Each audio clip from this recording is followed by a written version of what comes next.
Hi hello అందరికీ నమస్కారం. Welcome to my channel హరిలాక్స్. ఈరోజు హవర్లీ డ్యూటీ ఉండి నైట్ టిఫిన్ తిందామని ఒక హోటల్కి ఆగాను. మీకు చూపిస్తాను చూడండి. దోశ ఎక్సలెంట్గా ఉంటుంది.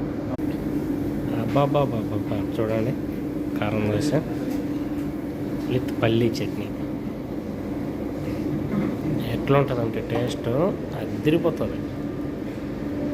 ఎగ్జామ్ చెప్తున్నాను, హైలైట్. ఈ హోటల్ అడ్రస్ లాస్ట్లో మీకు చూపిస్తాను చూడండి. రాయలసీమ కారం దోశ నైట్ టిఫిన్ ఇష్టపడే వాళ్ళకి సూపర్, అదిరిపోతుంది.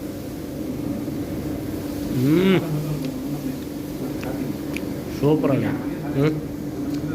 పప్పుల పొడి, కారం కారం కూడా బాగా ఫ్రెష్గా ఆడిచ్చింది అనమాట. మిరపకాయలు ఆడిచ్చింది, పొడి కలిపింది కాదు. Excellent taste. అలాగే పచ్చికారం, కడప స్పెషల్ పచ్చికారం. అలాగే బొంబాయి చట్నీ అంటాం మనం కడపలో, బొంబాయి చట్నీ. నిజంగా తినండి, ఎక్సలెంట్గా ఉంటుంది కారం దోశ. అన్ని దోశలు ఉన్నాయి, గీ దోశ, కారం దోశ, ఆమ్లెట్ దోశ. సూపర్.